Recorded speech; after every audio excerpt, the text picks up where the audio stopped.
Halo semuanya, perkenalkan nama aku adalah Rajiv Mahendra. Di video kali ini aku mau coba share ke teman-teman gimana sih caranya menjadi programmer atau spesifiknya menjadi front-end developer di perusahaan pastinya ya. Nah ini pertanyaannya sering banget masuk ke DM ku teman-teman, dan ada juga yang sampai ke WhatsApp.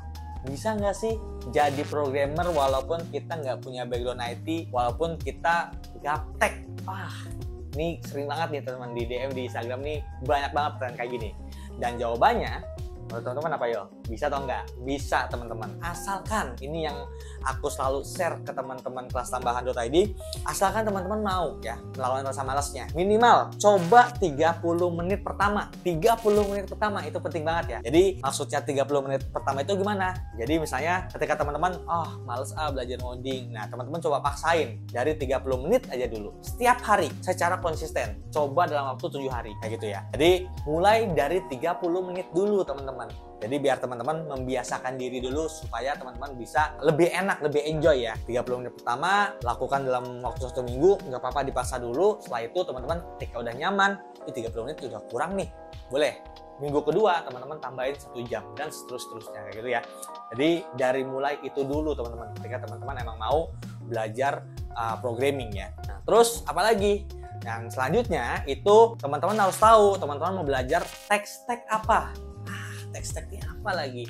Jadi tech ini adalah bahasa pemrograman tertentu yang teman-teman mau pelajarin. Misalnya JavaScript, misalnya PHP, ada Golang dan kawan-kawan. Nah, jadi teman-teman pilih. Gimana cara milihnya? Pasti ada pertanyaan kayak gitu ya. Nah, cara pilihnya teman-teman harus sesuaikan sama kebutuhan atau target teman-teman kemana. Misalnya teman-teman mau kerja di salah satu perusahaan atau startup besar misalnya. Seperti ini. Lihat mereka pakai tech apa. Kayak gitu ya. Dan misalnya aku mau kerjain di mana aja deh, yang penting aku jadi programmer. Nah itu masih ngawang tuh, dibingung. Jadi teman-teman coba spesifik dulu mau di mana, terus lihat tech yang mereka pakai apa. Contohnya seperti ini nih, aku lihat di LinkedIn. Dia ada spesifik nih teman-teman, spesifik dia harus menguasai JavaScript, dia harus menguasain React.js, jadi spesifik, dan itu bisa jadi patokan teman-teman kayak gitu ya. Terus kalau udah tahu kayak gitu, apalagi mas? Nah, kalau udah tahu kayak gitu, teman-teman coba cari pembelajaran atau mungkin bootcamp atau course online yang bisa teman-teman bantu ya. Jadi, teman-teman harus tahu tuh, teman-teman mau ikut course online kah, mau ikut bootcamp kah, atau apapun. Ketika itu dibutuhkan untuk membantu supaya teman-teman cepat belajar, silakan teman-teman ikut. Nah, di kelas tambah.id teman-teman, ini lagi ada kelas front-end developer. Kurang lebih roadmap-nya seperti ini. Jadi, kita belajar React.js, tuh ya. Terus kita juga belajar basic dari React.js-nya, fundamentalnya seperti apa. Kita juga belajar advance-nya seperti apa. Ini banyak banget yang dipelajari ya. Kalau lihat kayak gini kan agak puyeng ya. Tapi sebenarnya ini ketika udah rapih cangnya seperti ini, teman-teman udah lebih enak lah, udah lebih terstruktur belajarnya. Terus kita juga bakal buat project-project di sini. Nah, contoh projectnya adalah seperti ini. Teman-teman coba ngebuat satu website, terus teman-teman juga ngambil data dari penyedia API mana dan muncul dan jadilah seperti website ini. Kita bisa lihat film-film yang lagi mau tayang atau yang lagi tayang kayak gini. Ini ada API-nya teman-teman. Jadi menarik banget. Nah, kurang lebih itu roadmap-nya yang dilihat dari kelas tambahan.id. Dan ketika teman-teman udah tahu materinya apa aja, goalnya apa aja, ngebuat apa aja, ini lebih enak ketika teman-teman mau belajar. Kalau misalnya ada pertanyaan lagi nih.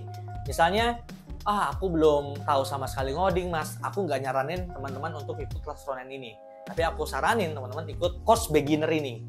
Apalagi tuh mas Rajib?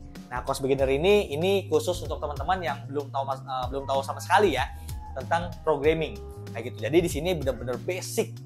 Aku saranin teman-teman ikut basic dulu nih ya, yang basic, yang beginner, baru teman-teman lanjut ke front end supaya belajarnya lebih terstruktur. Jadi di frontend ini dan di beginner ini saling berinteraksi atau saling berkelanjutan teman-teman. Jadi teman-teman kalau misalnya belum tahu tentang programming, boleh ikut course beginner ini ya. Jadi di sini bakal belajar HTML, terus belajar CSS, terus belajar JavaScript. Teman-teman bakal bikin project sederhana. Logic bahasa pemrograman bakal dibahas di course beginner ini teman-teman. Jadi boleh coba cek dan cari tahu course beginner ini ya. Setelah teman-teman udah berhasil, baru tuh lanjut ke front end. Dan tadi roadmap-nya udah kelihatan seperti apa, goalnya seperti apa gitu teman-teman. Jadi itu teman-teman, jawabannya adalah bisa, pasti bisa. Mulai dari 30 menit pertama dan teman-teman coba cari course online atau bootcamp, dan mungkin salah satunya adalah referensi di kelastambar.id. Terus teman-teman juga bisa ketika belum punya background boleh ikut course beginner. Oke, jadi itu aja teman-teman yang aku bisa share di video kali ini. Semoga menjawab. Kalau gitu, sampai ketemu lagi di video selanjutnya.